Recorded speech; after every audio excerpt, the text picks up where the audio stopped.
ውዝግብ ውስጥ የገባው ኢቢኤስ ቴሌቪዥን ዛሬ ሶስቱም ቻናሎቹ ኢትዮሳት ላይ ስርጭት ማቆማቸው እየተነገረ ይገኛል። ደምቢዶሎ ዩኒቨርሲቲ ኢቢኤስ ቲቪ ባቀረባት እቺ ግለሰብ ላይ በቪዲዮ ቀርቦ ምላሹ ሰጥቷል። አቷን እንዴት አወቃችሁ? እንዴት አመጣችሁት? ከበደ እንደሆነ አወቃችሁ? ደምቢዶሎ እንዲያለ ማስታወቂያ አለ። ኦሮሚያ ክልል ላይ ወንድምና እህትን እየቀጠቀጡ ድፈራት እያሉ ሲያደርጉት ነበር። ዩኒቨርሲቲ አልተናገረች፣ በደሏን ብቻ ነው የተናገረችው። ግን ህዝቡ አንድ ስላልሆነ በዘር ስለተለያየ መንግስት እንደፈለገ መፈንጨት ይችላል። አሁን ግን ኢቢኤስ በሌሊት በሰጠው መግለጫ ላይ እንዲላል አስቸኳይ ማብራሪያ ነው የሚለው።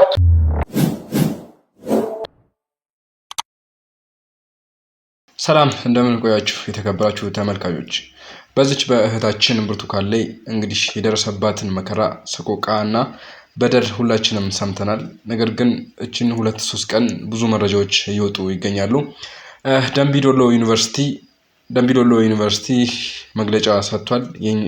ኢቢኤስንም በህግ እንደሚጠይቅ ማሳሰቢያ ተናግሯል። ይችንም ልጅ ብርቱካንን ባለታሪኳን የደምቢዶሎ ዩኒቨርሲቲ አይደለችም ብሎ መግለጫ ሰጥቷል። ነገር ግን ብዙ መረጃዎች እንደሚያሳዩት የዚህ ዩኒቨርሲቲ ተማሪ እንደነበረች የሚያሳዩ ብዙ መረጃዎች እየወጡ ይገኛሉ። የኢቢኤስ ቴሌቪዥንም በለዚህ ጉዳይ ምላሽ ሰጥቷል፣ ይቅርታም ጠይቋል የሚሉ መረጃዎችም አሉ። ነገር ግን ይቅርታውን ከጠየቀ በኋላ ተመልሶ ደግሞ አጥፍቶታል፣ ከተወሰኑ ደቂቃዎች በኋላ አጥፍቶታል የሚሉ መረጃዎችም አሉ። ኢቢኤስ ቴሌቪዥንም ለተወሰኑ ሰዓታት ተቋርጧል። ሶስቱም ቻናሎቹ ብዙ መረጃዎች ወጥተዋል። እስኪ ከደምቢዶሎ ዩኒቨርሲቲ መግለጫ እንጀምር። ደምቢዶሎ ዩኒቨርሲቲ ኢቢኤስ ቲቪ ባቀረባት እቺ ግለሰብ ላይ በቪዲዮ ቀርቦ ምላሹ ሰጥቷል። አድምጡት። በጣም የሚያሳዝን የሚደንቅ ሰው ባልተጣራ ወሬ በሌለው መረጃ አንደኛ ይሄ ተቋም ይሄ የቴሌቪዥን ጣቢያ መረጃም ከዛም ከዚህም ወስዶ እውነትን ማውጣት ነው የሚዲያ ሚና። አሁን እነሱ ያደረጉት ቀጥታ ልጅቷን እንዴት እንዳገኙ አላውቅም። ማን እንዳመጣላቸው ምንም የተናገሩት ነገር የለም። ስለዚህ ቀጥታ ልጅቷን አናግረው ልጅቷ ላይ ከደምቢዶሎ ዩኒቨርሲቲ ተጠልፋ ታግታ ጫካ ተወስዳ 1 ዓመት ከ6 ወር እንደዚህ አድርጎ ነው የሰሩትና ይሄ ቶታሊ ኃላፊነት የጎደለው ተግባር ነው። ምክንያቱም ቢያንስ የኛ ተማሪ መሆኗን ከኛ መረጃ መውሰድ ነበረባቸው። እንደ አይነት ተማሪ ከእናንተ እንደነበረች እንዲህ ብላለችና ምንድን ነው የምትሉት? ምን አለ ማለት ነበረባቸው። የሚዲያ ተቋም ማለት ሚዲያ እኮ ኃላፊነቱ ግልጽ ያልሆነ ነገር ለፓብሊኩ ምንም ብዥታ በማይፈጥር መልኩ ግልጽ ማለት ነው። አሁን ኢቢኤስ ያደረገው ጭራሽ ብዥታን መፍጠር፣ ሰዎች ኮሚኒቲ መካከል መጠራጠር እንዲፈጠር፣ ሌላው ብሔር አንዱን እንዲጠራጠር የማድረግ አንዱ ተማሪ እዛ ሄዶ ነው እንዲህ የታገተው እንዲህ ሆኖ ብሎ አንዱ ላይ ለማነሳሳት ካለ ምንም ዓላማ የለውም፣ ትርፍም የለውም። ምን ያስተምራል? አሁን እንዲህ አይነት መረጃ አንደኛ ያልተጣራ እዚህ ያለው ማህበረሰብ የማይወክል አሁን ደምቢዶሎ አካባቢ ያለው ማህበረሰብ የዩኒቨርሲቲ ማህበረሰብን ጨምሮ ምንም በማያውቅ መልኩ ምንም መረጃ በሌለው የእሱ ተማሪ ባልሆነ ሰው እንዲህ ስሙ ተነስቶ እንዲህ አይነት ሰው ኢትዮጵያ ውስጥ አለ ወይ ብሎ ነው ሲደነቁ የነበረው።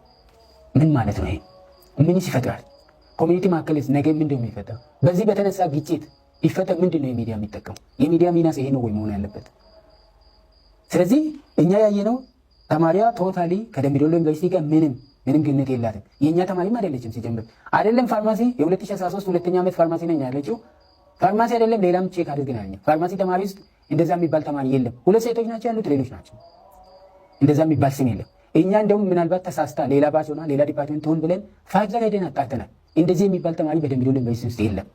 ይሄ ባልተጣራበት ያ ሁሉ መረጃ ለ120 ሚሊዮን በቀጥታ ቴሌቪዥን መተላለፍ ማለት በጣም የሚያሳዝን ነው። በእኛ በኩል እንደ ተቋም በጣም የሚያሳዝን ነው። ሆነስ ሌላ ህግ የሚያደርገው እንዳለ ሆኖ ይሄ ለወደፊትም እንዳገር ምንድን ነው የሚሰራ ሚዲያ ማለት ይሄ ነው ወይ? የሚዲያ ሚና ምንም አንድ የሆነ ነገር መንገድ ላይ የሰማ ስሚ ይዞ ያንን ለሚዲያ ማብቃት ነው እንዴ ቴሌቪዥን ማለት? ስለዚህ በጣም ኃላፊነት የጎደለው ተግባር ብቻም ሳይሆን በጣም አሳፋሪ አይደለም። ከሚዲያ አይደለም ከትልቅ ተቋም ከአንድ ግለሰብ ተራ ግለሰብ የማይጠበቅ መረጃ ነው ያስተላለፉት። እዚህ በጣም የሚያሳዝን ነው። እኛ ቴሌቪዥኑ በቻለ ቶሎ ወጥቶ ማስተባበያ ይሰጣል ወይስ ምን ይላል ብለን እየጠበቅንበት ምንም አላሉም። እዚህ እኛ የሚቀጥለውን ስቴፕ እንቀጥላለን። ዞሮ ግን ተግባሩ በጣም አሳፋሪ ተግባር እንደሆነ ያየነው። እንደሰማችሁት በመግለጫው ላይ ብዙ ነገሮች ተነስተዋል። ነገር ግን ብዙ ውዝግብ ያስነሳውና ቅራኔ ያስነሳው ምንድነው? በዚህ መግለጫ ላይ የብርቱካንን አያት ከየት አመጡት የሚለው ነው። እሷ አልተናገረችም። ኢቢኤሶችም እንደጠቀሱትም የብርቱካንን አያት አልተናገሩም። ነገር ግን ዩኒቨርሲቲው ብርቱካንን ከነ አያቷ ነው የጠራው። የአያቷን ስም ከየት አመጣው የሚለውን ነገር እዚህ ጋር ተይዟል። እንደገና ደግሞ ብዙ ቅራኔዎች የተነሱ ይገኛሉ። እስኪ የዮኒ ማኛውን ሀሳብ ተከታትለን እንመለስ። የብርቱካንን ነገር ድራማ ነው ብሎ ለመደባበቅ ያልሰራ ሰው የለም። እዛ ዩኒቨርሲቲ አልጠቀሰችም። ደጋግሜ ነው የምናገረው። እስቲ ግቡና እዩ። የተቆረጠውም ደርሷቸዋል። የትኛው ዩኒቨርሲቲ አለች እቺ እህት? የትም አላለች። ኦሮሚያ ክልል ላይ ግን እንደዚህ ሲደረግ ብዙ ጊዜ አይተናል።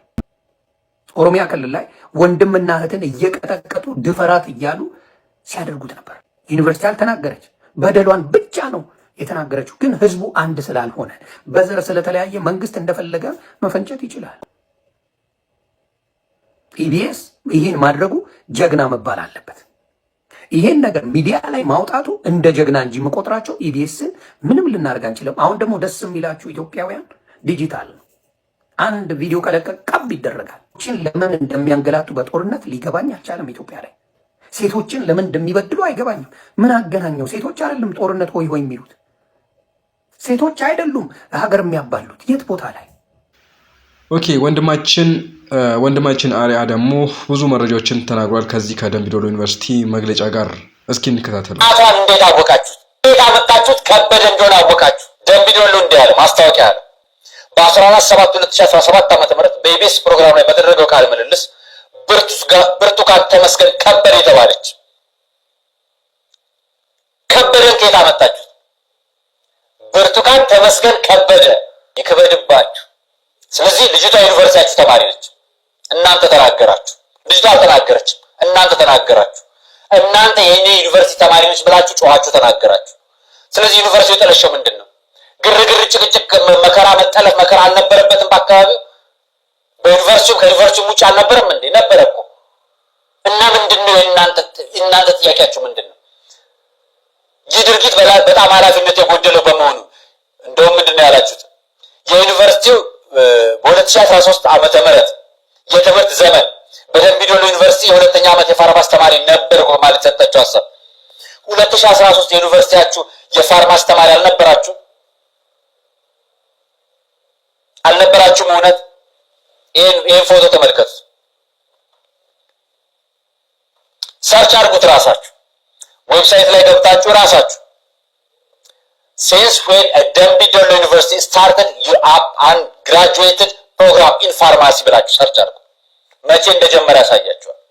ያው Dembi Dolo University located in Ethiopia started in and graduated program in pharmacy, Bachelor of Pharmacy and B Pharma ይላል in 2018 and 2019 2018 እና 2019 ያ ማለት እናንተ 2013 አልጀመርንም ብላችሁ ዌብሳይት ላይ የለቀቃችሁት መረጃ ግን ማስረጃውን የሚገልጸው በ2011 እንዲህ እንደገለጻችሁት ዌብሳይት ላይ ሰርች ያደረኩት።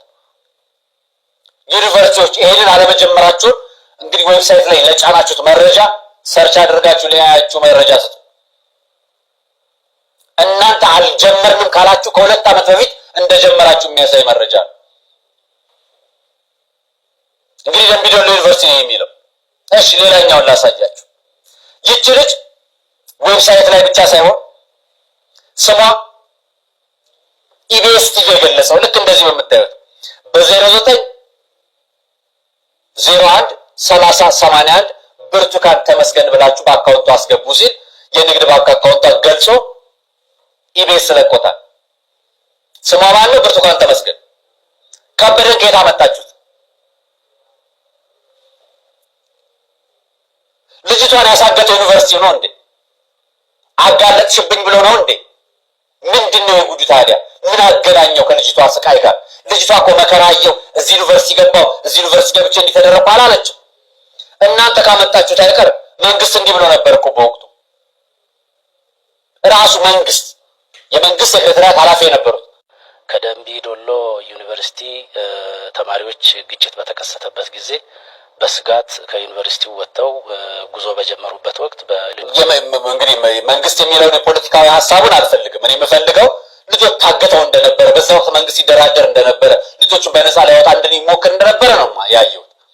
ይሄ ማለት በተለያዩ ጊዜያቶች ደምቢ ዶሎ ብቻ ነው የተለያዩ ሀገራችን ክልሎች እኮ ሰዎች ታግተዋል። እና ዩኒቨርሲቲው ምን አገባኝ ብሎ ነው እዚህ ውስጥ የገባው መግለጫ ያወጣው? ምን አገባው ዩኒቨርሲቲው? አለበት የሱስም ጠቅሳለች። የዩኒቨርሲቲ ተማሪ ነኝ ብላለች አላለችም አይደለም? ዩኒቨርሲቲ ተማሪዎቹ ማህበራዊ ሚዲያቸው ላይ መልቀቅ ጀመሩና እናንተ ጫና ደረሰባችሁ። እናንተ ታጣቂ ካላዘጋጃችሁ፣ እናንተ ታጣቂ ካላሰለጠናችሁ፣ በመንግስት ስር መዋቅር ስር ካላችሁ ምን አገባችሁ? ልጅቷ እኮ ርቧት ልትሞት ተሰቃይታ ተደፍራ አይደለም በሰው በቁሳቁስ ተደፍራ እኮ እርዳታ እየጠየቀች ያለች የአንዲት እናት ልጅ ነች። 2013 የታገተች ልጅ ፋርማሲ ትማር የነበረች ልጅ ታግት 1 ዓመት ከ6 ወር ስትቆይ እኮ 2015 ነው የምትወጣው። በወጣች ጊዜ በተደፈረችበት ጊዜ ከነበር የታገተችው ከወጣች በኋላ ከሆነ የወለደችው 2016 ላይ ነው የምትወልደው። 2015 መጨረሻው ላይ 2016 ላይ አሁን ያለው 2017 ነው። ልጇ ከ2 ዓመት አይበልጠው። ማህበራዊ ሚዲያ ላይ መጣችሁ ልጇ እንዴት 2 ዓመት ይኖራል? 5 ዓመት ሙሉ እሷ ይሄን ሁሉ ጊዜ ተቀምጣ እያንዳንዱ ቀን ብትተረከላችሁ አንዳንድ ቀን አይበቃችሁ። 1 ዓመት ከ6 ወር ይፈጅብናል። ያን ሁሉ ዓመት እኮ ጨምቃ ነው የተረከችው። ስቃል እኮ ጨምቃ ነው። ይሄን ኤዲት ያደረጉት ኢቢኤሶች ምን ያህሉም ቢሆን ነው አልቀሰው የተቱ ለህዝብ አይበቃም አይመጥንም ብለው የቆረጡት ምን ያህል ቢሆን ነው? እልፍ እኮ ነው ታሪክ። ይቺ ልጅ የስነ ልቦና ጫናና መከራ የለባትም እንዴ? ቀናትን ከጊዜያት ልትለይ የምትችልበት ወይ ደግሞ ልትሳሳትበት የምትችልበት ጊዜ የለም እንዴ? እናንተ 2013 ትክክል አይደለም ስትሉ እኮ 2011 ትክክል ነው ብለው ሲያታችሁ ያሳያል። ብቻ የሚያወዛግብ ነገርና የዚችን እህታችን በደልና የደረሰባትን ግፍ ለማስረሳትና እችን ግለሰብ ላለመርዳት የሚደረጉ ብዙ የመረጃውን ውዝግብ እየፈጠሩ ያሉ ጉዳዮች አሉ። ጥርት ያለ መረጃ እስካሁን ድረስ የለም። ዋናውና ትልቁ ጥርት ያለ መረጃ ምንድነው? እሱ እቺ ልጅ ብዙ ግፍ ደርሶባታል፣ ብዙ መከራ ደርሶባታል። ኢቢኤስ ደግሞ የይቅርታ መግለጫውን ተናግሮ የይቅርታ መግለጫ አውጥቶ ነበረ። ነገር ግን ከተወሰነ ደቂቃ በኋላ አጥፍቶታል የሚል መረጃ አለ። እስኪ የይቅርታውን ደብዳቤ እንመልከት። አሁን ግን ኢቢኤስ በሌሊት በሰጠው መግለጫ ላይ እንዲላል አስቸኳይ ማብራሪያ ነው የሚለው። እንደሚታወቀው ጣቢያችን ኢቢኤስ ቴሌቪዥን መጋቢት 14 ቀን 2017 ዓ.ም እሁድን በኢቢኤስ በተሰኘው የመዝናኛ ዝግጅታችን ውስጥ በተላለፈው የአዲስ ምዕራፍ ፕሮግራማችን በተላለፈ አንድ ዝግጅት በርካታ አስተያየቶችና ጥያቄዎች ከተለያዩ አቅጣጫዎች እየተደረሰን ይገኛል ሲል ጀምሯል። ኢቢኤስ ቴሌቪዥን ማህበራዊና ኢኮኖሚያዊ ጉዳዮቻችን ወደ መድረክ በማምጣትና የመፍትሄ አካል በመሆን ማህበራዊ ኢኮኖሚያዊ ችግሮችን ለመፍታት የሚተጋ የህዝብ ሚዲያ መሆኑንም ይገልጻል። ሚዲያው ከሚሰራቸው ስራዎች አንዱ ድጋፍ የሚሹ የህብረተሰብ ክፍሎች ታሪክ በማቅረብ የበኩሉ ድጋፍ በማድረግና ህዝብን በማሳተፍ ግለሰባዊ ብሎም ሀገራዊ ችግሮችን ለመፍታት የሚቻለውን ጥረት ሲያደርግ ቆይቷል። በዚህም ፍሬ ያፈራ ስራ ስንሰራ ቆይተናል። በቀጣይም ይህን ተግባር መስራታችንን እንቀጥላለን ይላል። የአዲስ ምዕራፍ ዝግጅታችን ከዚህ ዓላማ በመነሳት መጋቢት 14 ቀን 2017 ዓ.ም ወጣት ብርቱካን ተመስገን ደረሰብኝ ባለችው ጾታዊ ጥቃት ከትምህርት ገበቷ ተለይታ በወጣትነቷ የወለደችው ልጇንም ለማሳደግ አቅም የሌላት መሆኑን በመግለጽ ድጋፍ እንዲደረግላት ተማጽና ወደ ጣቢያችን በአካል በመምጣት በሀዘንና በእንባ ችግሯን ገልጻለች። ይህም በሴቶች ላይ የደረሰ ካለው ጾታዊ ጥቃትና በዚህም ህይወታቸው መራራ የሆነባቸውን እህቶችና እናቶችን በመርዳት ላይ ባተኮረ ዓላማ በመነሳት ይህም ፕሮግራም ወደ ተመልካች ለማድረስ ሞክረናል የሚለው ኢቢኤስ፣ ሆኖም ፕሮግራሙ ከተሰራጨ በኋላ ፍጹም ኢሞራላዊ በሆነ መልኩም ይህንን የሰብአዊ ተግባር ያለውን ፕሮግራም አሳስቶ በመጠቀም እኛንም ሆነ ተመልካችን በረቀቀ መንገድ በማዛባት የተሳሳተ መረጃ እንድናቀርብ የተሰራ እንደሆነ ከስርጭቱ በኋላ በወጡ መረጃዎች ለመረዳት ችለናል ይላል ኢቢኤስ በመግለጫው። ኢቢኤስ ቴሌቪዥን ጉዳዩን በጥልቀት እየመረመረ እንደሚገኝም በመግለጫው ገልጿል። በወቅቱ በአካል ወጣት ችግሯ የተናገረችው ወጣት ብርቱካን ተመስገን ደረሱብኝ ባለችው ጥቃትና ሰቆቃ ፍጹም ሰብአዊነት በተሰማው መንገድ ያቀረበችልን መረጃ ተንተርሰን ይህችን ወጣት ወደ አዲስ የህይወት ምዕራፍ ለማሸጋገር ጥረት አድርገናል የሚለው መግለጫው፣ ሆኖም በባለታሪኳ ላይ እየወጡ ያሉ መረጃዎች የሚያሳዩት የተለየ ሆኖ አግኝተነዋል ይላል ኢቢኤስም። ይህ ስህተት እንዲፈጠር ክፍተት የፈጠረ አካል ተገቢው ህጋዊ እርምጃ እንዲወሰድ ጣቢያችን ከህግ አካላት ጋር ይተባበራል። ጉዳዩን ለማጣራት ለሚፈልግ ማንኛውም ህጋዊ አካል ሚዲያችን ተባባሪ እንደሆነም ይገልጻል። ቀጣይ መሰል ስህተቶች እንዳይፈጠሩ ለማድረግ የሚያስችል ስርዓት ለማጠናከር ቃል እየገባን ለተፈጠረው የመረጃ መዛባት ኢቢኤስ ቴሌቪዥን ይቅርታ ይጠይቃል። ተጨማሪ መረጃዎች እንዳገኘን በድጋሚ እናሳውቃለን ይላል ኢቢኤስ አማሮቹ ምሽቱን ከተሰበሰበ በኋላ ያወጡት መግለጫ። በነገራችን ላይ ኢቢኤስ ይህንን መግለጫ ካወጣ በኋላ እንደገና ከገጹ ላይ አንስቶታል። ጉዳዩ ምን እንደሆነ አልታወቀም። እናመሰግናለን። ነገር ግን መልሶ ደግሞ ይቅርታ መግለጫውን ካወጣ በኋላ ለምን መልሶ እንዳጠፋው ግራ የሚገባ ነገር ነው። ብቻ ጥርት ያለ መረጃ ሲመጣ ወደ እናንተው የምናቀርብ ይሆናል። አሁን ደግሞ የማስመለከታችሁ ኢቢኤስ ቴሌቪዥን ለተወሰኑ ሰዓታት ከኢትዮ ሰዓት ላይ ጠፍቷል የሚሉ መረጃዎችን ነው፣ አስደውታል የሚሉ መረጃዎችን ነው። እስኪ ተከታትለነው እንመለስ። አሁን እየወጡ ያሉ መረጃዎች እንደሚያሳዩት ከሆነ ሰሞኑን ከብርቱካን ጋር በተያያዘ ውዝግብ ውስጥ የገባው ኢቢኤስ ቴሌቪዥን ዛሬ ሶስቱም ቻናሎቹ ኢትዮ ሳት ላይ ስርጭት ማቆማቸው እየተነገረ ይገኛል። ኢቢኤስ ቴሌቪዥን ከኢትዮ ሳት ላይ መቋረጡ እየተመለከትን እንገኛለን። ከሰሞኑ ከፍተኛ መነጋገሪያ ሆኖ የነበረው ኢቢኤስ ቲቪ አሁን ላይ ሶስቱም ቻናሎቹ ስርጭታቸው መቋረጡ እየተመለከትን እንገኛለን። ስርጭቱ የተቋረጠው ታዲያ ጊዜያዊ ይሁን አይሁን የተነገረ ነገር የለም። እናመሰግናለን ወንድሞቻችን። አሁን ደግሞ ክቡራን ተመልካቾቼ አንድ አሳሳቢ ጉዳይና ወቅታዊ የሆነ እየተደረገ ያለ ነገርን ላስመልክታችሁ። ወንድማችን ጸጋዬ ክፍሉ እንዲህ ዘግቦታል። እስኪ እንከታተለው። እንደምትመለከቱት እዚህ ቪዲዮ ላይ ሂጃብ እያሰሩላቸው ታምሪያለሽ እኮ ይሄ ያምርብሻል፣ ስለዚህ ልብሱ ስላማረብሽ ልብሱ አሪፍ ስለሆነ ወደ እስልምና ነይ የሚል ነገር እየመጣ ነው። እንደምትመለከቷቸው ፈረንጆቹ ተጃጅለው እያዩቸው ይሄ ማለት ከዚህ ሃይማኖቱ አይደለም፣ ትምህርቱ አይደለም፣ መጽሐፍቶቹ ተገምግሞ አይደለም። እነኚህ ሁሉ ቢታይ መናሽ ላይ ማንም ሰው ቢያዩ መጽሐፍቶቻቸውን ቢገመግሙ ወደ እስልምና እንደማይመጣ ያውቃሉ። ሲጀምር ቁርአንን በአረብኛ ያነበበው ሰው ሙስሊም እንደማይሆን በአማርኛ ያነበበው ሰው ሙስሊም እንደማይሆን ስለምናውቀው ሐዲሳቱን ተተርጉሞ ቢያነባቸው እንደ ሙስሊም እንደማይሆን እናውቃቸዋለን። መናሽ ላይ ለዛ ነው ሐዲሳት ተተርጉሞ እንኳን የለም። ሐዲስ በአማርኛ ተተርጉሞ ያለው እኔ ጋር አንድ መጽሐፍ ብቻ አለ እስካሁን ድረስ ራሱ። ከዛ ውጪ በእስልምና ተተርጉሞ ያለ የሐዲስ መጽሐፍ የለም፣ በአማርኛ ተተርጉሞ የለም። ለምን ሲባል በአማርኛ ካነበብ ወደ እስልምና እንደማይመጡ ያውቃሉ። ስለዚህ አሁን ምን አይነት ጨዋታ የተጀመረው ያምርብሻል እኮ ይሄ እኮ ውበት ይሰጣል እያሉ ትምህርቱ አይነግሯቸውም፣ እስልምና ያለውን ተጽዕኖ አይነግሯቸውም፣ ለምን ሂጃብ እንደሚለብሱ አይነግሯቸውም። ነገር ግን ይሄ ያው ውበት ላይ ያተኮረ ለእህቶቻችን፣ ስለዚህ ውበት እኮ ያምርብሻል እኮ ይሄት እስቲ ሲያምራ ብለው ደግሞ ኬንያ ውስጥ ደግሞ እንደዚህ ያደርጋሉ። ያኛው ውጭ ሀገር ላይ አውሮፓ ውስጥ መሰለኝ፣ ይሄኛው ደግሞ ኬንያ ውስጥ ነው። ያው እንደምትመለከቱት የተለያየ ቦታ ላይ ይሄን ትሬንድ አድርገውት እየቀጠሉ ነው። ትረዱኛላችሁ ያስባሉ ስለምን እያወራሁኝ እንደሆነ። ታዲያ ይሄንን የያዙ ሰዎች ወደ ሀገራችንም ይሄን ነገር ሞክረውታል። እንመልከት። ያው ኢትዮጵያ ውስጥ ይሄ ችግሩ አሁን ክርስቲያን ትሁን ሙስሊም እርግጠኛ ሆኜ ማንናገርም፣ ነገር ግን ማህተቧ ስላለ አንገቷ ስላለ የኛ ክርስቲያኖች ብዬራስም ነገር እንደምታዩት ነው። ድምፁን ከከፈትኩትኝ ያው ኮፒራይት ሊይዝብኝ ስለሚችል ዘፈን ስላለው የነሱ ዘፈን ስላለው ኮፒራይት ሊይዝብኝ ስለሚችል ከዛ አንፃር ነው ታያኩት። ተመልከቷቸው። የኛ ልዩነት የትምህርት ሆኖ መሆኑ ቀረ፣ የኛ ልዩነት የዶክትሪን መሆኑ ቀረ፣ የኛ ልዩነት በፈጣሪ ላይ ያለን ልዩነት መሆኑ ቀረ፣ የኛ ልዩነት በቅዱሳኑ ላይ ያለን ልዩነት መሆኑ ቀረና ውበት ላይ ሆነ። ስለዚህ ውበት መለኪያቸው ተደርጎ እህቶቻችን እንደዚህ ያጃጃውላቸው ነው። ተመልከቱ። በነገራችን ላይ በእስልምና ሂጃብ የአላህ ትእዛዝ አይደለም፣ የመሐመድም ትእዛዝ አይደለም። ማለት ሴቶችን ጭን ሲያዩ መቆጣጠር ያቃታቸው የና አቡበከር ሐሳብ ነው። አቡበከር ተባለው የመሐመድ ምክትል የነበረው ሰው የሱ ሐሳብ ስሜት መቆጣጠር ሲያቃታቸው ይሄን ሐሳብ አመጡ።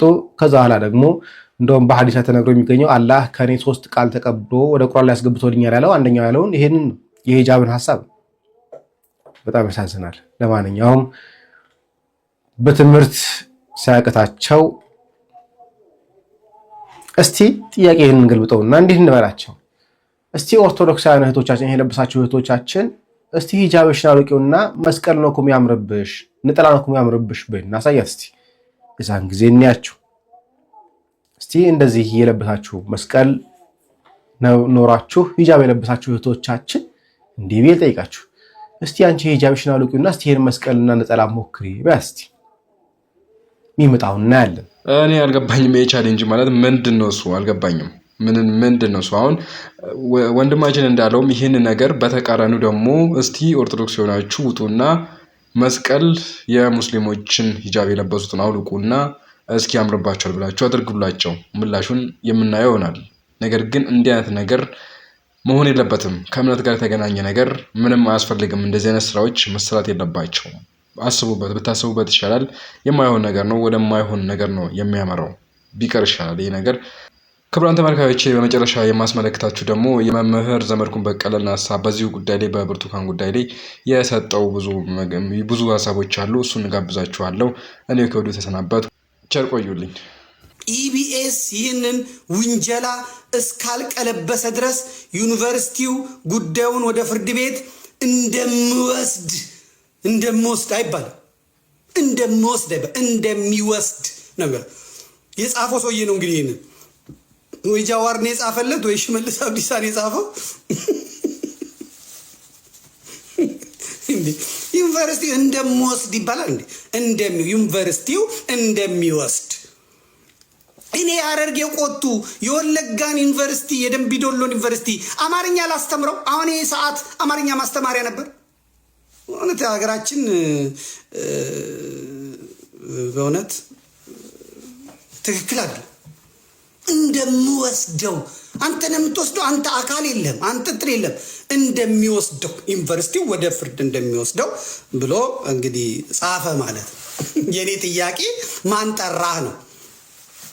ማን ጠራህ? ማን አናገረህ? ጭራሽ ይሄማ አይበቃንም ብሎ አጅሬዎቹ ካቻሏ ከች በቪዲዮ አንድ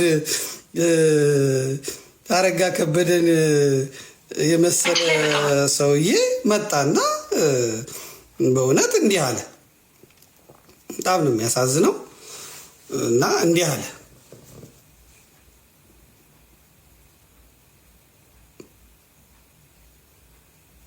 ይሄው መልኩን አንድ ያሳያችሁና የሰውየው ድምፁን ትሰሙታላችሁ። ስሜ ታደሰ ረጋሳ ይባላል። ታደሰ ረጋሳ ዩኒቨርሲቲ ፕሬዝዳንት ነኝ። ዛሬ ወደዚህ የመጣንበት ዋናው ምክንያት ሁላችሁም አንድ ጊዜ ጻፉልኝ። እንኳን ደህና መጣችሁ በሉልኝ። ማን ረጋሳ ነኝ ያለው? ስሜ ታደሰ ረጋሳ ይባላል። ታደሰ ረጋሳ ዩኒቨርሲቲ እንግዲህ በኦሮምኛ የሚበዛው አሁን ሳ ነው የሚበዛው። ባለፈው ጽፌላችኋለሁ። ይልማ መርዳሳ፣ እንደገና ሽመልስ አብዲሳ ሳ ይበዛል እና ሳ ይበዛል። ሳድስ ይበዛዋል። ለምን እንደሆነ አላውቅም። እና አሁን የመጡት ሳ ናቸው። አንደኛው ሳ ናቸው የመጡት። የወለጋ ዩኒቨርሲቲ ፕሬዝዳንት ናቸው።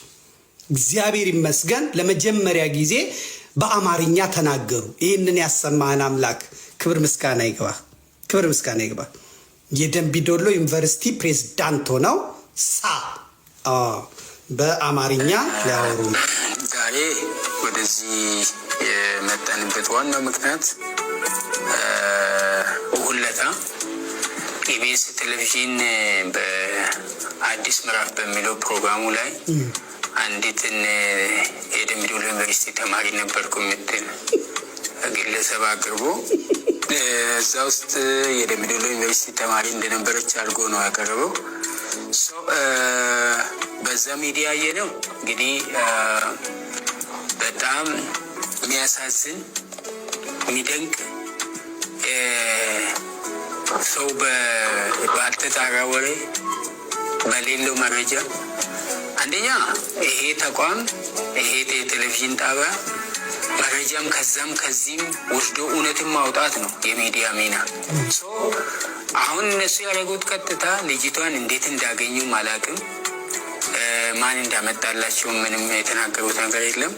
እዚህ ቀጥታ ልጅቷን አናግረው ልጅቷ ላይ ከደምቢ ዶሎ ዩኒቨርሲቲ ተጠልፋ ታግታ ጫካ ተወስዳ 1 ዓመት ከ6 ወር እንደዚህ አድርጎ ነው የሰሩት እና ይሄ ቶታሊ ኃላፊነት የጎደለው ተግባር ነው። ምክንያቱም ቢያንስ እኛ ተማሪ መሆኗን ከኛ መረጃ መውሰድ ነበረባቸው።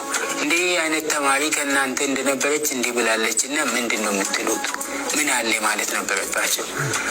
የሚዲያ ተቋም ማለት ሚዲያ እኮ ኃላፊነቱ ግልጽ ያልሆነ ነገር ለፓብሊኩ ምንም ብዥታ በማይፈጥር መልኩ ግልጽ ማድረግ ነው።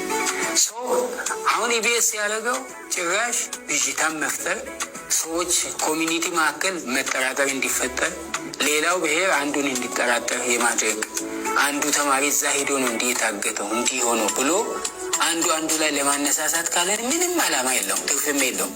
ምን ያስተምራል? አሁን እንዲህ አይነት መረጃ አንደኛ ያልተጣራ እዚህ ያለውን ማህበረሰብ የማይወክል አሁን ደምቢ ዶሎ አካባቢ ያለው ማህበረሰብ የዩኒቨርሲቲ ማህበረሰብን ጨምሮ ምንም በማያውቅ መልኩ ምንም መረጃ በሌለው የእሱ ተማሪ ባልሆነ ሰው እንዲህ ስሙ ተነስቶ እንዲህ አይነት ሰው ኢትዮጵያ ውስጥ አለ ወይ ብሎ ነው ሲደነቁ የነበረው። ምን ማለት ነው ይሄ? ምንስ ይፈጥራል?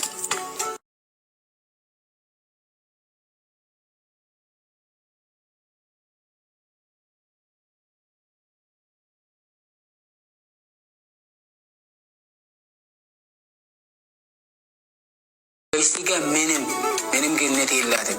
የእኛ ተማሪም አይደለችም። ሲጀምር አይደለም ፋርማሲ የ2013 ሁለተኛ ዓመት ፋርማሲ ነኝ ያለችው ፋርማሲ አይደለም ሌላም ቼክ አድርገናል። ፋርማሲ ተማሪ ውስጥ እንደዛ የሚባል ተማሪ የለም። 2 ሴቶች ናቸው ያሉት፣ ሌሎች ናቸው።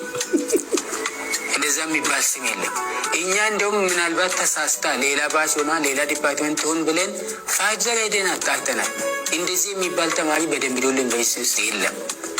ይሄ ባልተጣራበት ያ ሁሉ መረጃ ለ120 ሚሊዮን በቀጥታ ቴሌቪዥን መተላለፍ ማለት በጣም የሚያሳዝን ነው። በእኛ በኩል እንደ ተቋም በጣም የሚያሳዝን ነው። ሆነስትሊ ሌላ ህግ የሚያደርገው እንዳለ ሆኖ ይሄ ለወደፊትም እንዳገኝ ምንድን ነው የሚሰራ ሚዲያ ማለት ይሄ ነው ወይ?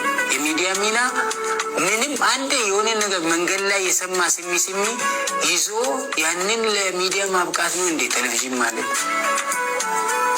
ስለዚህ በጣም ኃላፊነት የጎደለው ተግባር ብቻም ሳይሆን በጣም አሳፋሪ አይደለም። ከሚዲያ አይደለም ከትልቅ ተቋም ከአንድ ግለሰብ ተራ ግለሰብ የማይጠበቅ መረጃ ነው ያስተላለፉት። እዚህ በጣም የሚያሳዝን ነው። እኛ ቴሌቪዥኑ በቻለ ቶሎ ወጥቶ ማስተባበያ ይሰጣል ወይስ ምን ይላል ብለን እየጠበቅ ነበር። ምንም አላሉም። እዚህ እኛ የሚቀጥለውን ስቴፕ እንቀጥላለን። ዞሮ ግን ተግባሩ በጣም አሳፋሪ ተግባር እንደሆነ ያየ ነው። አመሰግናለሁ። አይታዲ ደግሞ ሲመን እንዴት ነው የተቆረጥከው? ምንድን ነው እንደዚህ? ኧረ በስመ አብ መላጣና እንትን ያገጭ መላጣ እዚህ ጋር ያለችው ጥሩ አይደለም።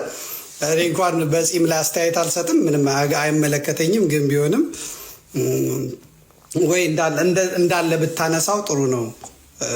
እያየኸኝ ከሆነ ማለቴ ነው። እውነት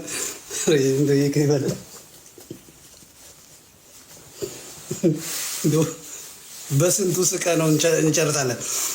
የሆነ ሆኖ የደምቢ ዶሎ ዩኒቨርሲቲ ወጡ ውይይይ ብሏል። ደግሜም ሰማሁት። የለም ደምቢ ዶሎ የሚባል የለም። ማን ጠራ ቢባል ምን ሊባል ነው? ፍርድ ቤትስ ቢሄድ ኢቢኤስ እኔ ደምቢ ዶሎ ብያለሁ እንዴ ቢል ምን መልስ ሊመልስ ነው? ምን መልስ ሊመልስ ነው? እነሱ ቦታ ላለመጥራት ምን ላለመጥራት የተሰጣቸውን ስራ ሰርተዋል፣ በራሳቸው መንገድ ሄደው ማለት ነው። ግን ምንድን ነው ያስጮኸው? የዚህ ሰውዬ ብቻ ደግሞ አልበቃ ስላለ የማን መጣ ደግሞ ሌላ ደግሞ መጣ። እኚህም ደግሞ የፌዴራል ፖሊስ ናቸው። እንደምታዩቸው የፌዴራል ፖሊስ ናቸው። ይናገራሉ። እሳቸው ደግሞ እስቲ እንስማቸው። አየለ ሲሳ ይባላሉ። አየለ ሲሳ ይባላሉ። ምዕራብ መምሪያ የሬጅመንት አንድ ምክትል አዛዥ ነኝ።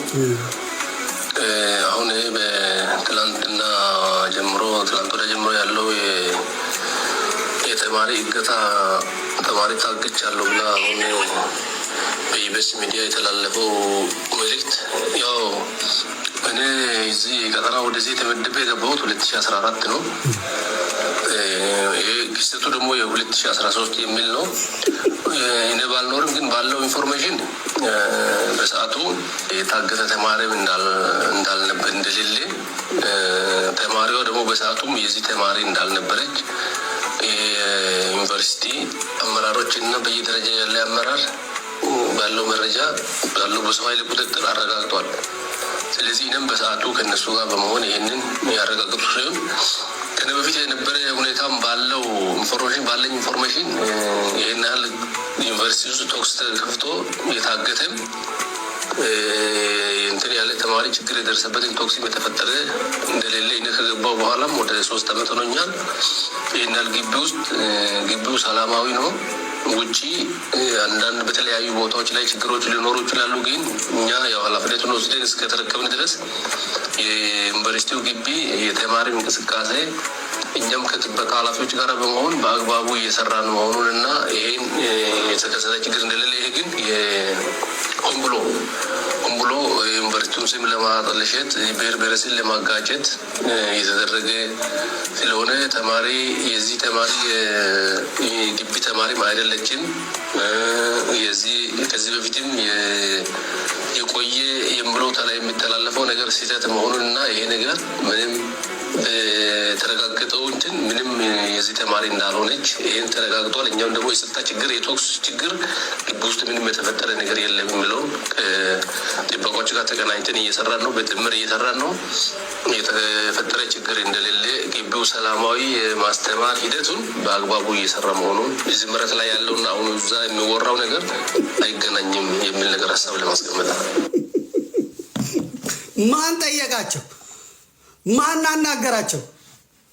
ኢቢኤስ አልተናገረ፣ የጻፈ ሰው የለ፣ ጋዜጠኞች አልተናገሩ፣ ኤልያስ መሰረት እንኳን አልጻፈ። እነ ጃዋር መሐመድ እነ ሴፍ ኦሮሚያ ደምቢዶሎ ችግሯ ትታወቃለች። እኛ ከየት የመጣ ንጽህና ነው?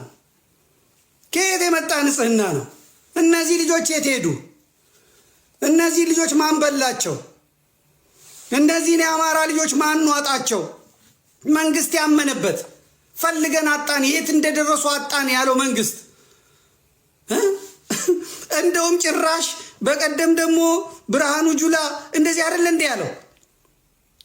ደምቢዶሎ ዩኒቨርሲቲ ጻድቅ አድርጎ ለማቅረብ ምን አይነት ወኔ ምን አይነት ሞራል ቢኖራቸው ነው እንደዚህ ደፍረው ለመናገር የደፈሩት?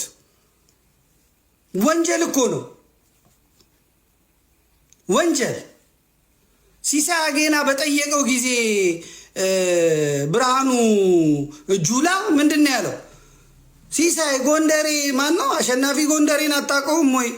አሸናፊ ጎንደሬ እኮ ነው እንደዚህ ያደረገው እንደዛ ያደረገው እና ምናምን ብሎ ያለውን እንስማው። ምንም የሚደበቅ ነገር ስላልሆነ ያው ስሙት።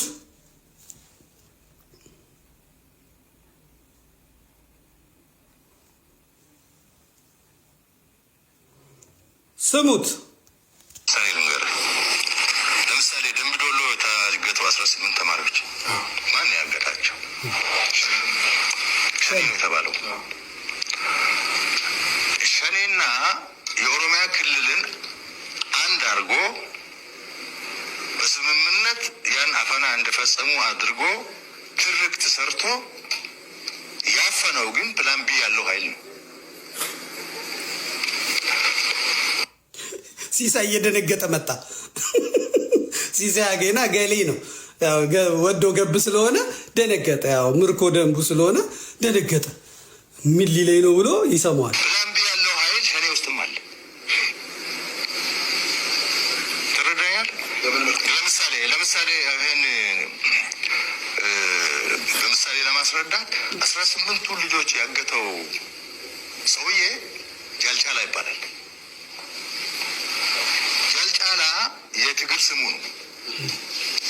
ትክክለኛ ስሙ አሸናፊ ጎንደሬ ነው።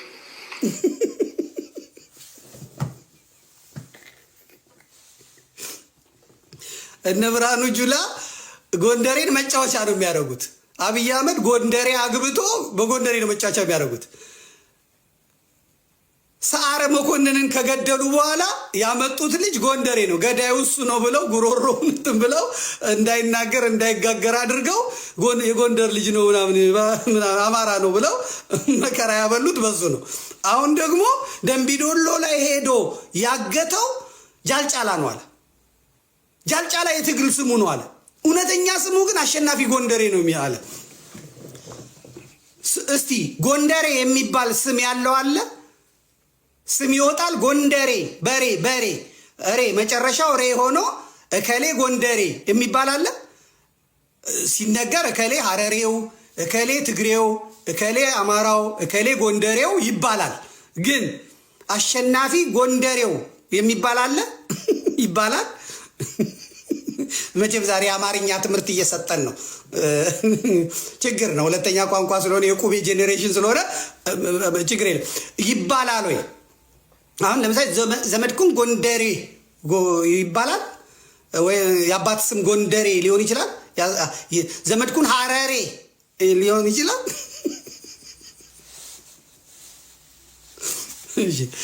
ብርሃኑ ሻሸመኔ ይባላል። ሻሸመኔ አካባቢ መሰለኝ ብርሃኑ። አብይ ጅሜ ይባላል። ጅሜ እንኳ አይባልም። እሺ ሽመልስ ጊንጬ ይባላል። ጊንጬ የጊንጪ ልጅ ነው። ሽመልስ ጊንጬ አይባልም። አዳነች አቤቤ የት ናት? አርሲ። አዳነች አርሴ አርሴናል አይባልም። አሸናፊ ጎንደሬው የሚባል ስም ሊኖር አሸናፊ ጎንደሬ አባቱ ጎንደሬ እንደዛ ሊሆን አይችልም። አሸናፊ ጋሽ ጎንደር የሚባል ሊኖር ይችላል። ጎንደር ሆኖ ስሙ ሊሆን ይችላል። ግን ቀጥል፣ እኔ ምን አገባኝ? አሸናፊ ጎንደሬ ነው። አሸናፊ ጎንደሬ ደግሞ የአብን አባል ሸኔ ውስጥ የተመደበ ነው።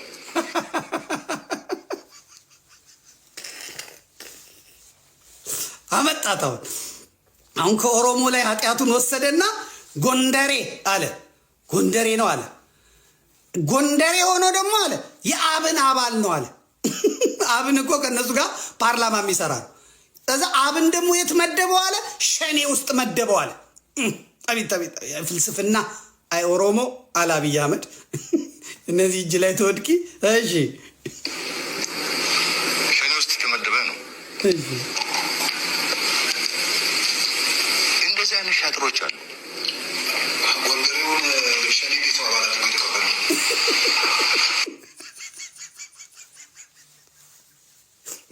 ሲሳያጌና ጨነቀውና እንዴ ጎንደሬውን እንዴት ነው ሸኔ አባል አድርጎ የተቀበለው አለ።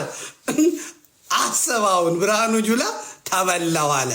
ወይኔ ያ ብርሃኑ ጁላ ናርጌ ነምጭኩን ነቀቤር አለና ፈጠረ እዛው እንደዚህ አለና ይመልሳል። ደምቢዶሎ ነው ተወልዶ ያደገው።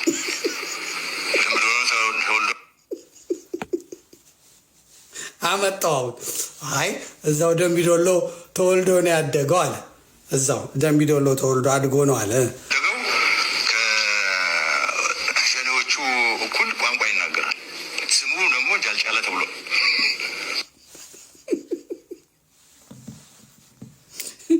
ይቀጥላል። እሺ ልጆቹ የት ሄዱ ሲለው ብርሃኑ ጁላ እየፈለግናቸው ነው አለ። እዚህ ደግሞ መጥቶ ይሄኛው ልክ ምንም አድርጎ እንደማያውቁ ደምቢዶሎ ዩኒቨርሲቲ ውስጥ ምንም ተፈጥሮ እንደማያውቅ ክልላችን ሰላም ነው፣ ግቢ ውስጥ ተኩስ የለም ይላል። ገና በታሪክ ትጠየቃለህ። መጨረሻ ላይ የማመጣው ጥያቄ ኦሮሞ ቆርጣችሁ ኦሮሞ ለተባለ በሙሉ የምታስተላልፉልኝ መልእክት ስለማስቀምጥ ነው። አሁን ይሄን ሁሉ ለማመጣው ኦሮሞ ለተባለ ሁሉ እንድታስተላልፉልኝ ስለምፈልግ በአጠቃላይ ማለት ነው። የሚያስተምራችሁን ዛሬ ቁጭ ብላችሁ ሂሳብ እንድትሰሩ አደርግላችኋለሁ። ዘመን ይለወጣል። እመነኝ፣ ዘመን ይቀየራል። ለትውልዱ እንድታስቡ ነው ላረጋችሁ የፈለኩት። ዛሬ የልጅቷ ጉዳይ ድራማ ይሰራበት፣ ያስጠኗት፣ ለአጀንዳ ያምጧት፣ የራስ ጉዳይ። የሚጠቅመው ግን በፈለገ መልኩ የሚጠቅመው አማራን ነው የሚጠቅመው። የሐሰት ትርክትም ቢሆን በእውነት የተደረገ አለ፣ በሐቅ የተደረገ አለ። አዲስ ነገር አይደለም። ውሸት ነው ቢሉም ዓለም የሚያውቀው ስለሆነ የሚያምናቸው የለም። አሁን ዛሬ ልጅቷን አስይዘው መታወቂያ አውጥቶታል። መታወቂያ ሲያወጡላት ደግሞ ዓመተ ምህረት ተሳሳቱ። የአዲስ አበባ መታወቂያ አውጥተውላታል ልጅቷን ማለት ነው። ከዛ በኋላ ደግሞ ዓመተ ምህረት ተሳሳቱ። ዓመተ ምህረቱን በዚህ ቢሉት እንዴት ያድርጉ? ምክንያቱም ሐሰት እውነትን ልትሸፍን አትችልም። እግዚአብሔር ሲቆጣ፣ እግዚአብሔር ሲጣላ ደግሞ መመለስ አይቻልም። አሁን እየተጣላ ያለው ኦሮሞን ወክሎ የሚገታገተው ኃይል እየተጣላ ያለው እግዚአብሔርን ነው። እስላም ከሆነ አላህን ነው። ጴንጤ ከሆነ ጌታ የሚለውን ነው።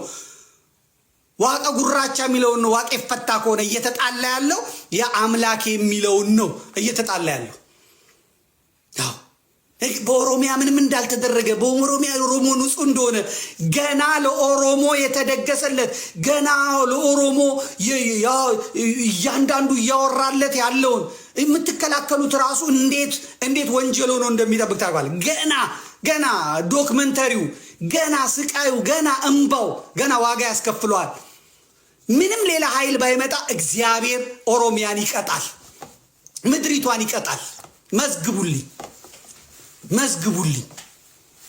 መዝግቡልኝ፣ ገና ይቀጣል። አልደነገጡም። በልጅቷ ላይ ለደረሰው ሰቆቃ እንኳን ድራማ እንኳን ቢሆን ማለት ነው፣ ድራማ ቢሆን መለቀስ ነበረበት። ድራማ ቢሆን ማለት ድራማ ቢሆን እኔ እዚህ ቁጭ ብዬ አንድ ቀን በእውነቱነቴን ነው የምነግራችሁ የእረኛዬ ድራማ ይታያል እና የመጨረሻው ቀን ነው መሰለኝ እና ባለቤቴ እንደዚህ ይወርዳል። በቃ ምንድን ነው ብዬ በደንብ ሳየው እውነትም ያስለቅሳል። ድራማ ነው። እንዬ ሞተች ተብሎ ለቅሶ የተቀመጡ አሉ። ሀዘን ድረሱን ያሉ ሰዎች ነው። ግን ገጸ ባህሪ ናት የሞተችው። ለገጸ ባህሪ የሚያለቅስ ትውልድና ሀገር ህዝብ ባለበት የገዛ በሬውን አላርድም ቀን ያወጣልኝ ነው ብሎ በሬውን መሸጥ እንጂ አርዶ የማይበላ ማህበረሰብ በተፈጠረባት ኢትዮጵያ ዛሬ ይሄ ነገር ሳያስደነግጣቸው ዩኒቨርሲቲያችን ስሙ ጠፋ ይላል። 18 ተማሪ ቀልጥፎ በልቶ የት እንደደረሱ ሳይናገር ቤተሰቦቻቸው በሀዘን ተሰቅለው የሞቱ አሉ፣ ታንቀው የሞቱ አሉ። ልጆቻቸው የደረሱበት ጠፍቶ ያንን ግፍ የሰራ ዩኒቨርሲቲ ምን ያለበት ምን አይችልምና ገና ስሙ ሳይጠራ የማርያምን ብቅል እፈጫለሁ እያለ ከች የጠየቀው ያናገረው ሳይኖር ማለት ነው። ያናገረው ሳይኖር ሰውን በየቀኑ ሰላማዊ ህሊና የሚሰጠው ምን እንደሆነ ንገራችሁ። ለሰው መልካም ማድረግ